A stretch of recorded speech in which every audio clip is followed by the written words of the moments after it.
Basically director को define किया गया है सेक्शन 2 सब सेक्शन 34 में। Director means an individual person appointed to the board of the company, जो कि बोर्ड में अपॉइंट किया गया है।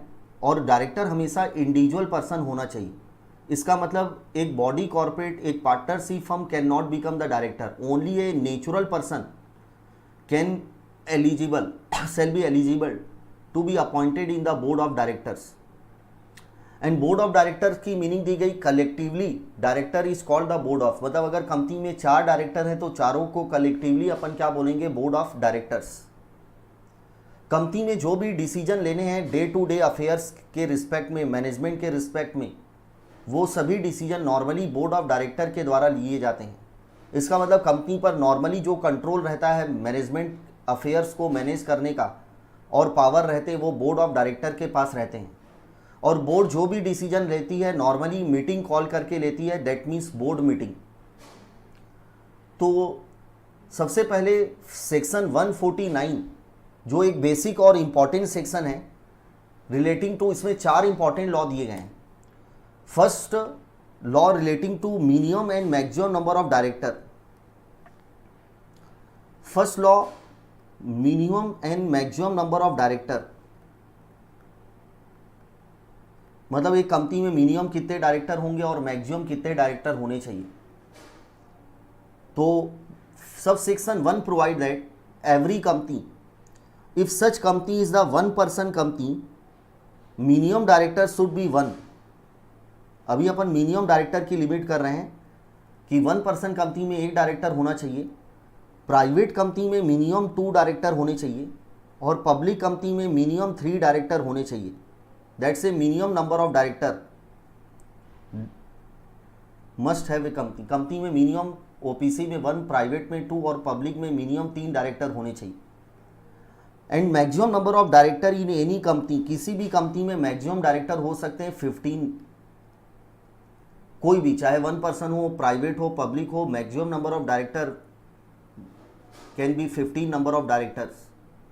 But if a company want to appoint more than 15 number of director, then it shall require to pass a special resolution in the general meeting for increasing the limit of number of director। मतलब अगर एक company 15 से अधिक director appoint करना चाहती है तो general meeting में स्पेशल रिजोल्यूशन पास करना पड़ेगा।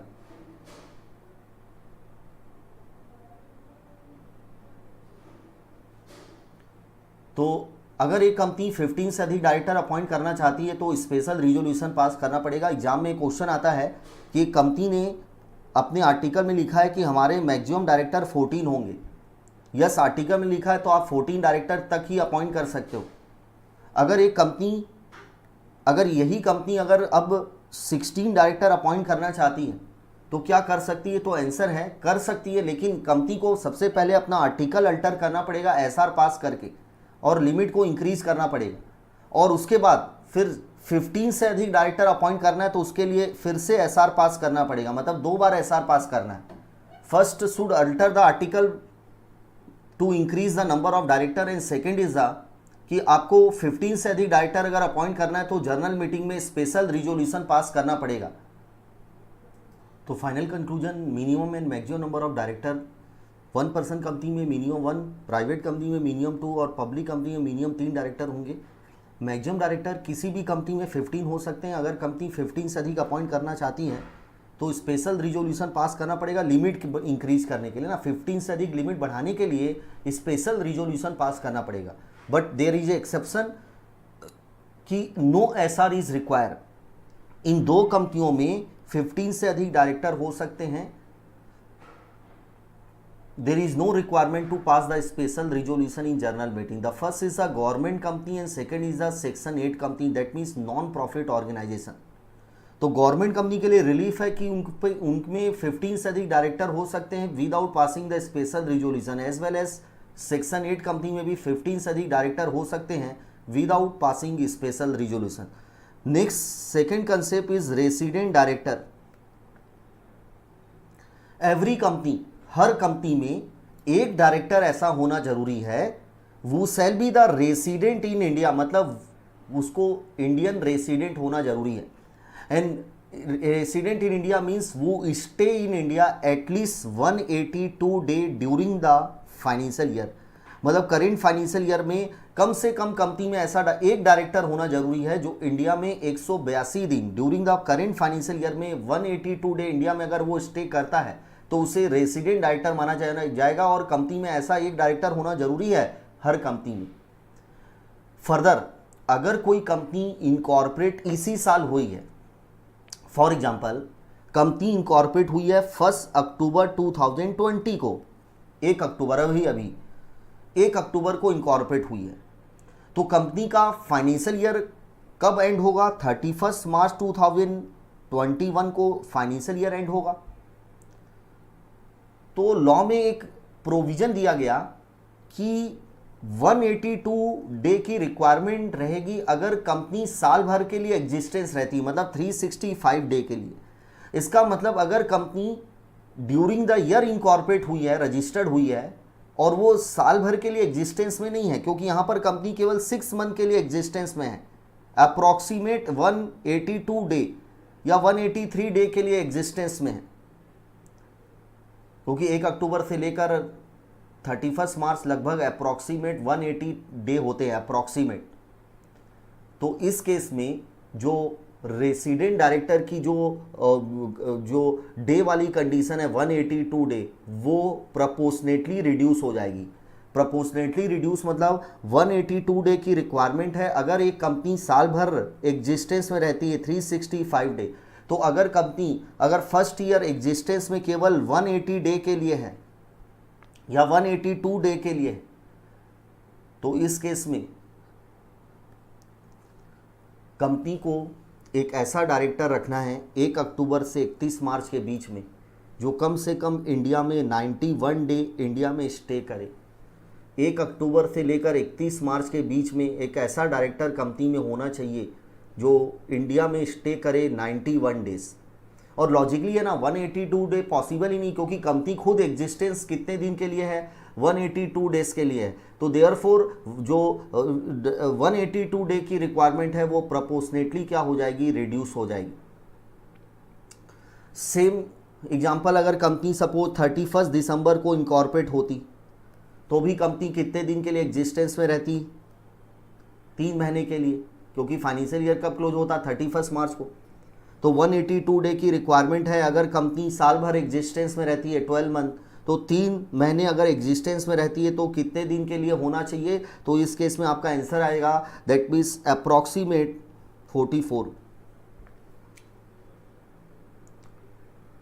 या 43।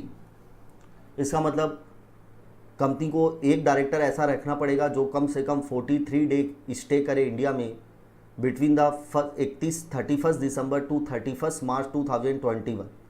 तो सिंपल सा लॉ है कि 182 डे की रिक्वायरमेंट प्रोपोर्शनेटली रिड्यूस हो जाएगी if the company existence for less than, अगर कंपनी उसी साल इनकॉर्पोरेट हुई है और कंपनी अभी अगर कंपनी लेस देन 1 ईयर के लिए एग्जिस्टेंस है तो प्रोपोर्शनेटली 182 डे की रिक्वायरमेंट क्या हो जाएगी? रिड्यूस हो जाएगी। Next law third, women director.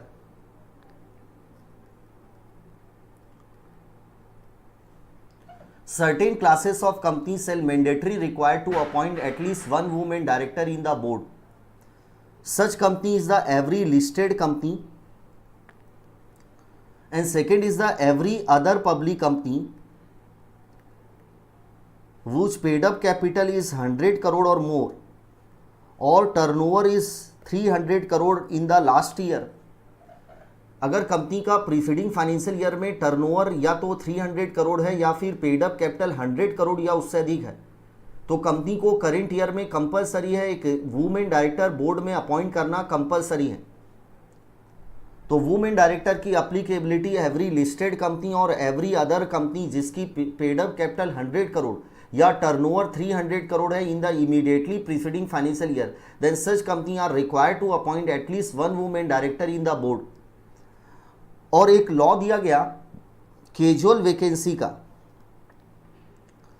कि अगर वुमेन डायरेक्टर की कैजुअल वैकेंसी अराइज होती है, लाइक कंपनी ने अपॉइंट किया था वुमेन डायरेक्टर को लेकिन उसकी सडनली डेथ हो गई या उसने रिजाइन दे दिया, या कोई भी अदर रीजन की वजह से उसकी ऑफिस वेकेट हो जाती है, कैजुअल वैकेंसी अराइज हो जाती है, तो इस केस में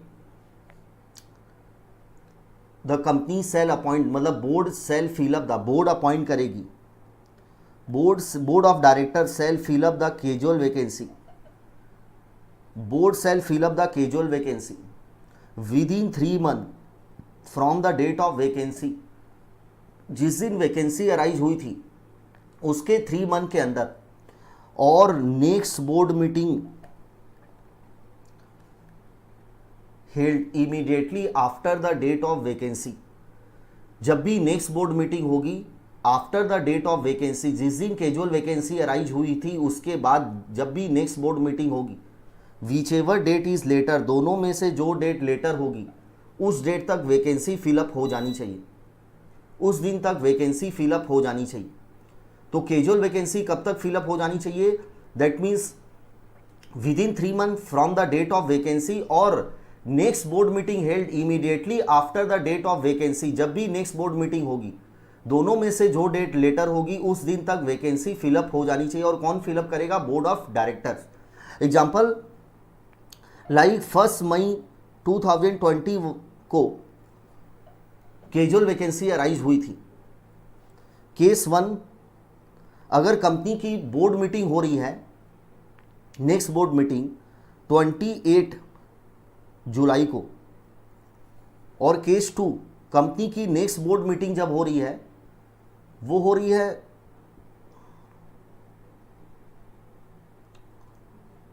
15 अगस्त को। तो केस 1 में कब कैजुअल वैकेंसी कब तक फिलअप हो जानी चाहिए? 3 month from the date of vacancy, यहाँ से 3 मंथ, मई जून जुलाई, यानी कि ऑन और बिफोर 1 जुलाई और 28 जुलाई, whichever date is later, that means 28 जुलाई तक कैजुअल वैकेंसी फिलअप हो जानी चाहिए। Case 2, 3 month from the date of vacancy, same 1 जुलाई,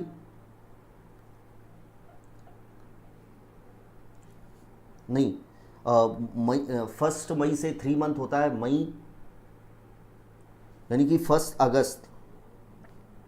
तो फर्स्ट केस में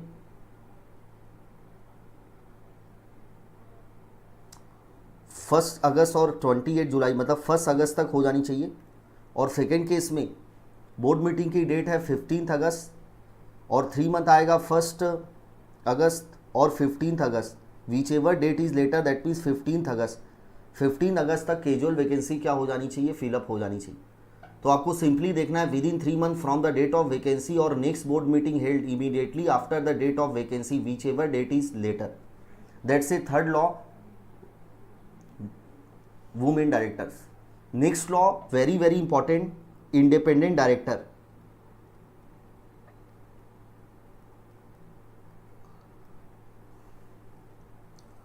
कंपनीज एक्ट में इंडिपेंडेंट डायरेक्टर का प्रोविजन इंसर्ट किया गया, क्योंकि नॉर्मली जो पब्लिक कंपनियां होती है, नॉर्मली उसमें जो प्रमोटर होते हैं वही जनरली मैनेजमेंट में होते हैं। लाइक एग्जांपल रिलायंस हो गया, तो रिलायंस के जो प्रमोटर हैं वही रिलायंस के चेयरमैन हैं, एमडी हैं।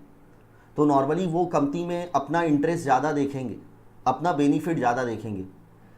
To protect the such conflict of interest, there is a provision has been inserted in respect of independent director, की कंपनियों को, जो बड़ी कंपनियां हैं जिसमें पब्लिक का इंटरेस्ट इन्वॉल्व है, पब्लिक का पैसा इन्वॉल्व है, उन कंपनियों में कंपलसरी है इंडिपेंडेंट डायरेक्टर का अपॉइंटमेंट होना। बोर्ड में इंडिपेंडेंट डायरेक्टर होने जरूरी है, जिससे कि कॉन्फ्लिक्ट ऑफ इंटरेस्ट को रोका जा सके, और पब्लिक इंटरेस्ट में जो इंडिपेंडेंट डायरेक्टर हैं वो इंडिपेंडेंटली जजमेंट ले सकते हैं। बोर्ड मीटिंग में बोर्ड ऑफ डायरेक्टर लोग इंडिपेंडेंटली जजमेंट ले सके, क्योंकि बोर्ड में कौन रहेगा? इंडिपेंडेंट डायरेक्टर रहेंगे, जिनका कोई कनेक्शन नहीं रहेगा कंपनी के प्रमोटर से, कंपनी के शेयर होल्डर से। वो एग्जैक्टली इंडिपेंडेंट पर्सन रहेंगे। तो सबसे पहले अपने को समझना है कि which classes of company are required to appoint the independent director. किन कंपनियों को कंपलसरी है इंडिपेंडेंट डायरेक्टर अपॉइंट करना? तो ध्यान से सुनिएगा, वेरी वेरी इंपॉर्टेंट प्रोविजन है, बहुत इंपॉर्टेंट है आज की क्लास का।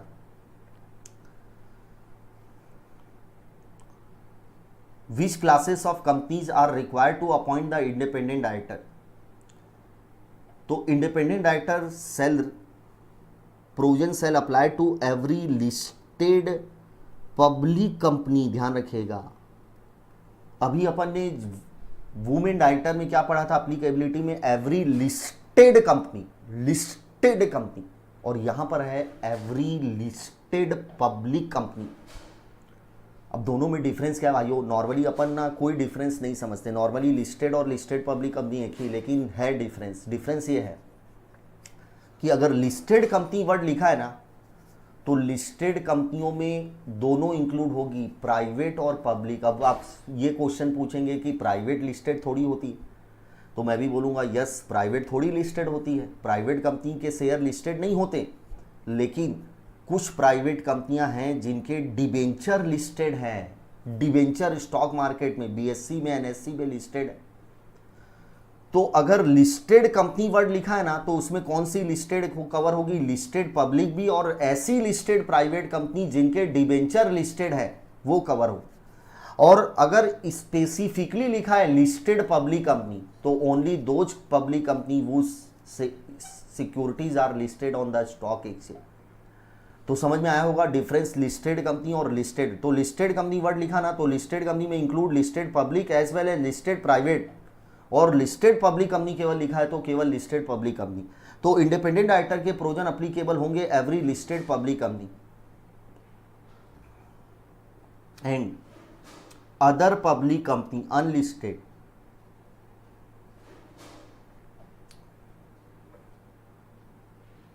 तो अदर पब्लिक कंपनी में कवर होगी ऐसी अदर पब्लिक कंपनी जिसकी पेड अप कैपिटल 10 करोड़ या उससे अधिक है, या जिनका टर्नओवर 100 करोड़ या उससे अधिक है, या फिर जिनकी borrowing loan outstanding borrowing from bank, financial institution, deposits and debentures, bank, financial institution, deposit, debenture exceeding 50 crore और मोर है in the immediately preceding financial year, then such company are required to appoint the independent director. तो हर listed public company को और हर other public company जिसकी paid up capital 10 crore है last year की, या फिर टर्नओवर 100 करोड़ है लास्ट ईयर का, या बोरोइंग लास्ट ईयर की बैलेंस शीट डेट में अगर 100 करोड़ 50 करोड़ से अधिक है from bank, financial institution, debenture और deposit aggregate, then such company are required to appoint the independent director. But अगर other public company is the, अगर अदर पब्लिक कंपनी अगर 100% सब्सिडरी कंपनी है, या फिर जॉइंट वेंचर कंपनी है, जेवी company, या डॉर्मेंट कंपनी है, डॉर्मेंट मतलब कोई बिजनेस नहीं कर रही है, भले ही उसकी पेड अप कैपिटल है 10 करोड़ लेकिन उसमें कोई बिजनेस नहीं हो रहा है, डॉर्मेंट है, वो इनएक्टिव कंपनी है, तो इन तीनों के लिए रिलीफ दिया गया है कि इन तीनों पर इंडिपेंडेंट डायरेक्टर के प्रोविजन अप्लीकेबल नहीं होंगे। इवन दो इनकी लिमिट ये तीनों में से कोई भी अप्रोच कर रही है, लेकिन इन तीनों कंपनियों को इंडिपेंडेंट डायरेक्टर अप्लाई नहीं होंगे प्रोविजन। 100% सब्सिडरी और डॉर्मेंट कंपनी और जॉइंट वेंचर कंपनी। अब कितने इंडिपेंडेंट डायरेक्टर अपॉइंट करने? तो लिस्टेड पब्लिक कंपनी के लिए है 1/3 ऑफ टोटल डायरेक्टर, मतलब कंपनी में जितने डायरेक्टर होंगे ना उसमें से 1/3 इंडिपेंडेंट होने चाहिए मिनिमम। अगर कंपनी में 9 टोटल डायरेक्टर है 9, तो उसका 1/3 दैट मीन्स मिनिमम 3 इंडिपेंडेंट होने चाहिए। और अदर पब्लिक कंपनी में मिनिमम 2 इंडिपेंडेंट डायरेक्टर अपॉइंट करने हैं, मिनिमम 2 इंडिपेंडेंट डायरेक्टर अपॉइंट करने हैं अदर पब्लिक कंपनी में। तो लिस्टेड पब्लिक कंपनी में मिनिमम 1/3 और अदर पब्लिक कंपनी में मिनिमम 2 इंडिपेंडेंट डायरेक्टर अपॉइंट करने कंपलसरी है। फर्दर अगर एक बार ये प्रोविजन अदर पब्लिक कंपनी पर अप्लीकेबल हो गया तो 3 कंटिन्यूअस ईयर तक ये प्रोविजन अप्लीकेबल होगा। इसका मतलब अगर 3 कंटिन्यूअस ईयर तक अगर ये लिमिट अप्रोच नहीं कर रही है, लिमिट क्रॉस नहीं कर रही है, तो फिर 4th ईयर से इंडिपेंडेंट डायरेक्टर के प्रोविजन अप्लीकेबल नहीं होंगे। इसका मतलब लास्ट ईयर अगर मेरी टर्नओवर अगर 100 करोड़ हो गया तो करेंट ईयर मेरे को इंडिपेंडेंट डायरेक्टर के प्रोविजन अप्लीकेबल होंगे। अब मेरे को देखना रहेगा कि 3 सालों तक कंटिन्यूसली मेरे पर इंडिपेंडेंट डायरेक्टर के प्रोविजन अप्लीकेबल होंगे, इरिस्पेक्टिव भले ही लिमिट हो या ना हो लास्ट ईयर में। लेकिन अगर 3 सालों तक कंटिन्यूसली अगर ये तीनों में से कोई लिमिट सेटिस्फाई नहीं हो रही है तो 4th ईयर से इंडिपेंडेंट डायरेक्टर के प्रोविजन उन अदर पब्लिक कंपनियों पर अप्लीकेबल नहीं होंगे। इसका मतलब एक बार अप्लीकेबल हो गया तो 3 साल के लिए तो मिनिमम आप पर ये सेक्शन अप्लीकेबल होगा इंडिपेंडेंट डायरेक्टर। फर्दर, अगर कोई other law require higher number of independent director, very important है अदर लॉ, एग्जांपल सेबी का LODR regulation, SEBI LODR regulation 2015 जो अपने सिलेबस में है, अगर अदर लॉ में रिक्वायरमेंट है higher number of independent director की, फॉर एग्जांपल सेबी के एलओडीआर रेगुलेशन में रिक्वायरमेंट है कि वहां पर कुछ केसेस में 1/2 ऑफ टोटल डायरेक्टर इंडिपेंडेंट होने चाहिए, कुछ केसेस में, सर्टेन केसेस में। तो अगर अदर लॉ में higher number of independent director की रिक्वायरमेंट है ना, तो company shall employ the such higher number of independent director, तो फिर अदर लॉ प्रीवेल करेगा और अदर लॉ में जो हायर रिक्वायरमेंट है वो कंप्लाई करनी पड़ेगी।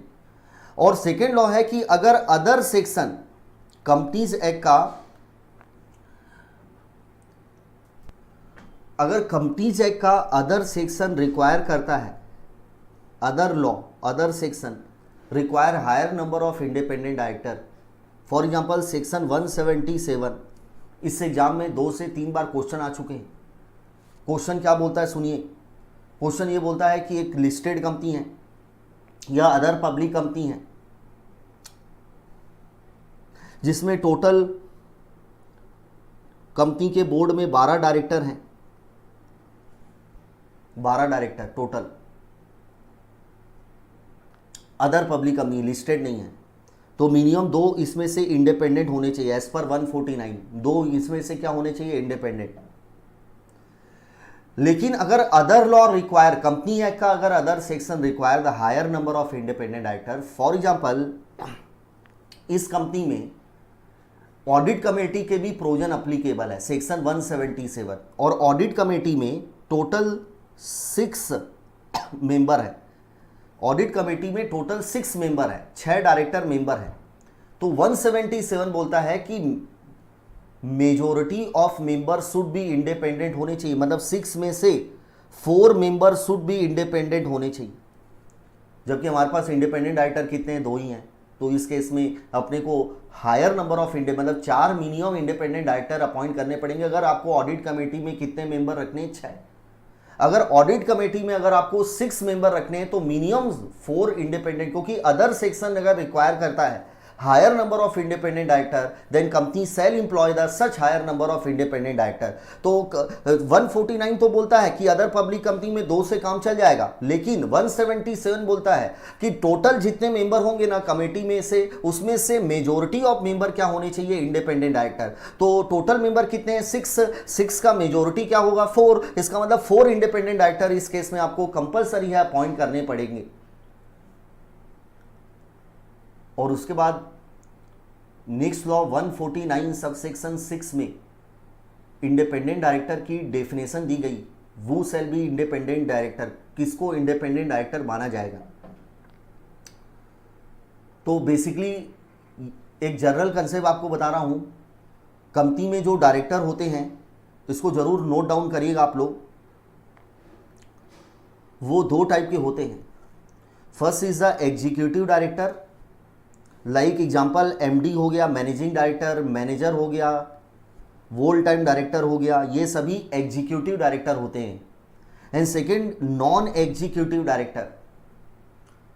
नॉन एग्जीक्यूटिव मतलब इनको अपन ना इजी लैंग्वेज में बोलते हैं part time director. Part time director मतलब इनका कंपनी के मैनेजमेंट में बहुत कम रोल रहता है, इनका काम केवल डे टू डे अफेयर को मैनेज करने का नहीं है, इनका ये कंपनी में डे टू डे कंपनी में अटेंड नहीं करते, ये केवल बोर्ड मीटिंग में आते हैं अपना वैल्यूबल ओपिनियन और डिसीजन देने के लिए, बोर्ड मीटिंग में डिस्कशन में पार्टिसिपेट करते हैं, बस इनका ये रोल रहता है नॉन एग्जीक्यूटिव डायरेक्टर का। और इंडिपेंडेंट डायरेक्टर हमेशा नॉन एग्जीक्यूटिव डायरेक्टर ही अपॉइंट हो सकता है। इसका मतलब कंपनी का एमडी, मैनेजर, वोल टाइम डायरेक्टर, ये जो एग्जीक्यूटिव डायरेक्टर है ना, ये कभी भी इंडिपेंडेंट डायरेक्टर नहीं बन सकते हैं, क्योंकि 149 सब सेक्शन 6 में यही दिया गया है कि इंडिपेंडेंट डायरेक्टर बनना है तो वो डायरेक्टर शुड नॉट बी, वो डायरेक्टर नहीं होना चाहिए, कंपनी का एमडी नहीं होना चाहिए, वोल टाइम डायरेक्टर नहीं होना चाहिए। तो पहला कंडीशन याद रखिएगा कि कंपनी में जो डायरेक्टर होते हैं वो दो टाइप के होते हैं, एग्जीक्यूटिव डायरेक्टर और non executive director. Executive director जिनका काम कंपनी के पूरा मैनेजमेंट करना, पूरा एडमिनिस्ट्रेशन करना, डे टू डे अफेयर को मैनेज करना, पूरे डिसीजन मेकिंग यही करेंगे। और नॉन एग्जीक्यूटिव डायरेक्टर जिनका डे टू डे अफेयर से कोई लेना देना नहीं है, इनका काम है केवल इंपॉर्टेंट जब डिसीजन मेकिंग होंगी, जो बोर्ड मीटिंग होगी उसमें अटेंड करेंगे और अपना वैल्यूबल ओपिनियन और अपना वैल्यूबल पार्टिसिपेशन करेंगे, वोटिंग देंगे मीटिंग में। तो इंडिपेंडेंट डायरेक्टर हमेशा नॉन एग्जीक्यूटिव डायरेक्टर ही होता है।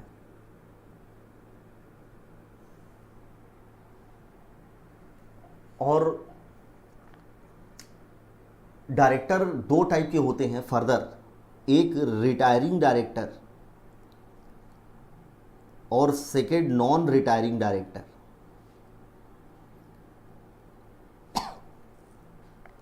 रिटायरिंग डायरेक्टर का मतलब एक ऐसा डायरेक्टर जो कि एजीएम में लायबल है रिटायरमेंट के लिए, वो is liable to retire in AGM, जो एजीएम में रिटायरमेंट के लिए लायबल है। और नॉन रिटायरिंग डायरेक्टर वो not liable to retire in AGM, जो लायबल नहीं है रिटायरमेंट के लिए, जिसकी टेन्योर फिक्स है 5 साल, 3 साल, 2 साल, 1 साल। जैसे ही 5 साल खत्म होंगे वो रिटायर हो जाएगा।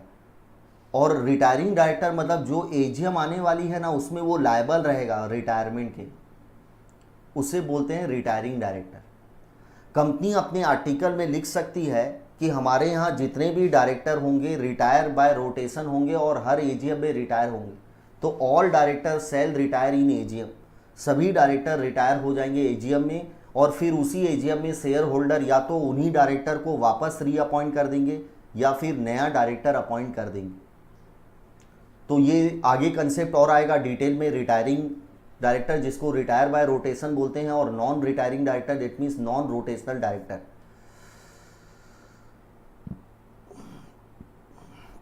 Second concept appointment of director. Appointment कौन करता है डायरेक्टर की?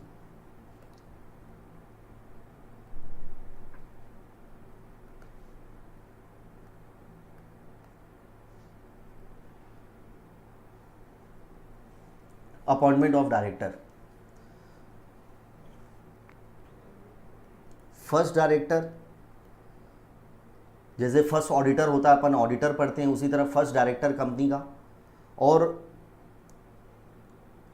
Subsequent director. बाकी बाद में जब भी कोई डायरेक्टर अपॉइंट होगा, फर्स्ट डायरेक्टर के बाद जो भी डायरेक्टर अपॉइंट होगा उसे सब्सीक्वेंट डायरेक्टर। तो देखिए जर्नल रूल यही है कि डायरेक्टर की अपॉइंटमेंट नॉर्मली शेयर होल्डर करते हैं जनरल मीटिंग। कौन करता है याद रखिएगा, शेयर। जर्नल रूल है, थंब रूल है, every director shall be appointed by the share holder in general meeting except otherwise provided in this act. Except otherwise provided मतलब अगर लॉ में कुछ और लिखा है कंपनीज एक्ट में तो फिर वो अदर प्रोविजन अप्लीकेबल होगा। अदरवाइज नॉर्मली कंपनी में डायरेक्टर की अपॉइंटमेंट कौन करेंगे? शेयर होल्डर करेंगे जनरल मीटिंग। ठीक, तो और जनरल मीटिंग कौन बुलाता है? आप सभी जानते हैं जनरल मीटिंग कॉल करने का पावर किसको रहता है? Board of director he normally meeting बुलाती है। 100% केस में, 99% केसेस में जनरल मीटिंग कॉल कौन करता है? Board of director. तो फर्स्ट डायरेक्टर की अपॉइंटमेंट जनरल मीटिंग इसलिए नहीं कर सकती क्योंकि बोर्ड में अभी है ही नहीं, कोई पर्सन नहीं है बंदा बोर्ड में। फर्स्ट डायरेक्टर, क्योंकि कंपनी अभी अभी इनकॉर्पोरेट हुई है, कोई डायरेक्टर नहीं है, तो जनरल मीटिंग बुलाना पॉसिबल ही नहीं है। तो इसलिए लॉ में प्रोविजन दिया गया कि नॉर्मली कंपनी फर्स्ट डायरेक्टर का नाम आर्टिकल में लिख देती है, यानी आर्टिकल में अपॉइंट कर दिया जाता है। कहां पर अपॉइंट कर दिया जाता है? आर्टिकल में। याद रखिएगा, first director normally company article में नेम स्पेसिफाई कर देती है, नेम्ड इन द आर्टिकल, यानी अपॉइंटमेंट नहीं होती है, वो डीम्ड अपॉइंटमेंट है, आर्टिकल में उसको अपॉइंट कर दिया जाता है, सब्सक्राइबर लोग अपॉइंट कर देते। अगर नहीं किया गया, इफ नॉट, नाम नहीं दिया गया, देन कंपनी आर्टिकल में टेबल एफ लिख सकती है। टेबल एफ का प्रोविजन, शेड्यूल 1 टेबल एफ, जिसमें ये लिखा हुआ है कि majority of subscriber shall elect the first director. Majority of जो सब्सक्राइबर है एमओए के, वो अपॉइंट करेंगे फर्स्ट डायरेक्टर। कौन अपॉइंट करेगा? अगर आर्टिकल में नाम नहीं दिया गया है तो मेजोरिटी ऑफ सब्सक्राइबर। और अगर ये भी आर्टिकल में आपने नहीं लिखा है टेबल ए, इफ नॉट, अगर आर्टिकल साइलेंट है, इसके बारे में भी टेबल एफ का प्रोविजन आपने आर्टिकल में नहीं लिखा है, if not then all subscriber of MOA, all subscriber of MOA who shall be individual person, who shall be individual person shall deem to be the first director of the company. All subscriber of MOA who shall be the individual person shall deem to be the first director of the company. All subscriber of MOA वो cell B individual person, जितने भी subscriber हो गए ना MOA के जो individual होने चाहिए, उनको डीम्ड डायरेक्टर मान लिया जाएगा। Shall be the deemed direct, shall be the shall deem to be the first director, deem to be the first director, उनको फर्स्ट डायरेक्टर मान लिया जाएगा। तो फर्स्ट डायरेक्टर कौन बनेगा, याद रखिएगा। फर्स्ट डायरेक्टर या तो फर्स्ट डायरेक्टर का नाम हम आर्टिकल में स्पेसिफाई कर देंगे, फर्स्ट डायरेक्टर का नाम। अगर नहीं किए तो हम टेबल एफ का प्रोविजन लिख सकते हैं। टेबल एफ क्या बोलता है कि मेजोरिटी ऑफ सब्सक्राइबर, जो सब्सक्राइबर है ना उसमें से मेजोरिटी ऑफ सब्सक्राइबर इलेक्ट करेंगे, फर्स्ट डायरेक्टर की इलेक्शन करेंगे। और अगर टेबल एफ हमने नहीं लिखा आर्टिकल में, then all subscriber of MOA who shall be individual person shall deem to be the first director of the company, वो कंपनी के फर्स्ट डायरेक्टर मान लिए जाएंगे। And shall hold office till the director appointed, जब तक subsequent director share holder appoint नहीं कर देते तब तक फर्स्ट डायरेक्टर की ऑफिस होल्ड रहेगी, तब तक फर्स्ट डायरेक्टर ऑफिस होल्ड करेंगे। क्योंकि अब बोर्ड में पर्सन आ जाएंगे, क्योंकि फर्स्ट डायरेक्टर हो गया अपॉइंट, अब बोर्ड कॉन्स्टिट्यूट हो गई, बोर्ड में 4 डायरेक्टर आ गए, 5 डायरेक्टर आ गए। अब बोर्ड फर्स्ट जनरल मीटिंग बुलाएगी और फर्स्ट जनरल मीटिंग में अब शेयर होल्डर अपने रेगुलर डायरेक्टर अपॉइंट करेंगे, जिसको अपन बोलेंगे सब्सिक्वेंट डायरेक्टर। और सब्सिक्वेंट डायरेक्टर नॉर्मली कौन अपॉइंट करता है? General meeting. Share holder appoint करते हैं general meeting,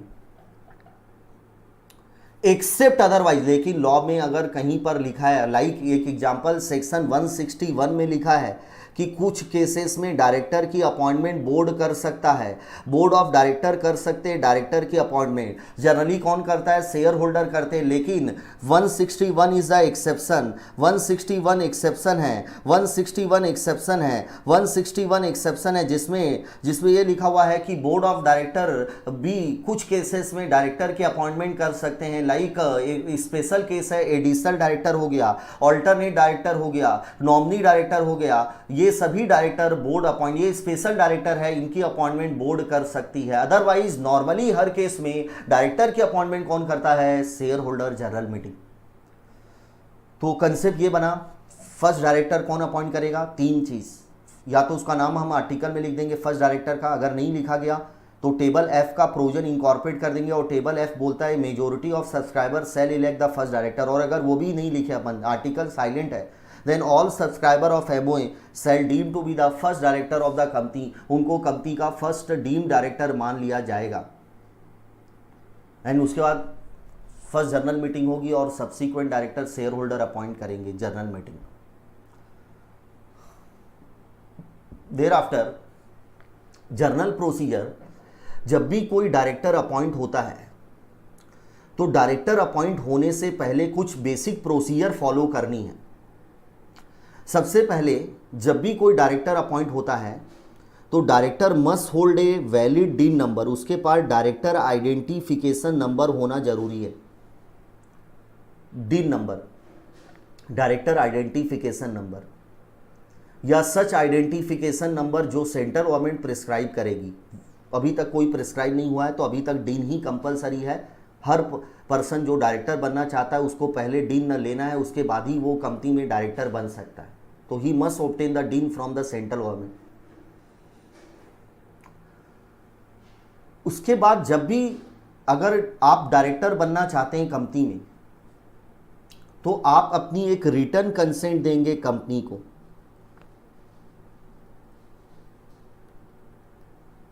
in the form number TIR 12 में DIR 12 में रिटर्न कंसेंट दी जाएगी डायरेक्टर के द्वारा। जो प्रपोज डायरेक्टर अपॉइंट होने वाला है वो कंपनी को एक रिटर्न कंसेंट देगा इन फॉर्म नंबर DIR 12 में अपॉइंट होने से पहले, प्लस वो एक डिक्लेरेशन देगा एफिडेविट में that he is not disqualified. वो डिसक्वालीफाई नहीं है to become the director. Director बनने से वो डिसक्वालीफाई नहीं है, मतलब वो एलिजिबल है डायरेक्टर बनने के। वो एक डिक्लेरेशन देगा और डिक्लेयर हिज डीन नंबर, वो अपना डीन नंबर डिक्लेयर करेगा। तो ये 3 चीज़ें उसको करनी है। फर्स्ट, उसको रिटर्न कंसेंट देना है in the prescribe form number DIR 2 में टू द कंपनी को कि ही इज़ विलिंग, वो अपनी रिटर्न कंसेंट देगा कि वो डायरेक्टर बनने के लिए रेडी है। He is willingness to become the director of the company. वो डिक्लेरेशन देगा कि वो डिसक्वालीफाई नहीं है under the provision of companies act, and वो डिक्लेरेशन देगा कि उसका डीन नंबर क्या है वो कंपनी को इन्फॉर्म करेगा।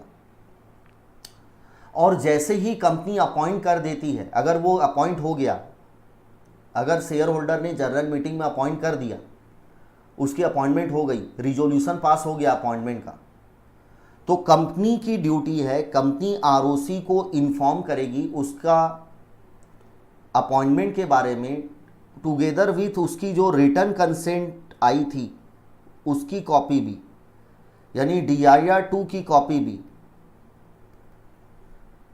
इन्फॉर्म करेंगे ROC को इन फॉर्म नंबर DIR 12 में with in 30 days of his appointment. 30 दिन के अंदर कंपनी इन्फॉर्म करेगी ROC को उसकी कंसेंट के साथ कि वो अपनी कंसेंट दे दिया है डायरेक्टर बनने के लिए within 30 days from the date of his appointment in the form number DIR 12। DIR 12 में कंपनी इन्फॉर्म करेगी रजिस्ट्रार ऑफ कंपनी को।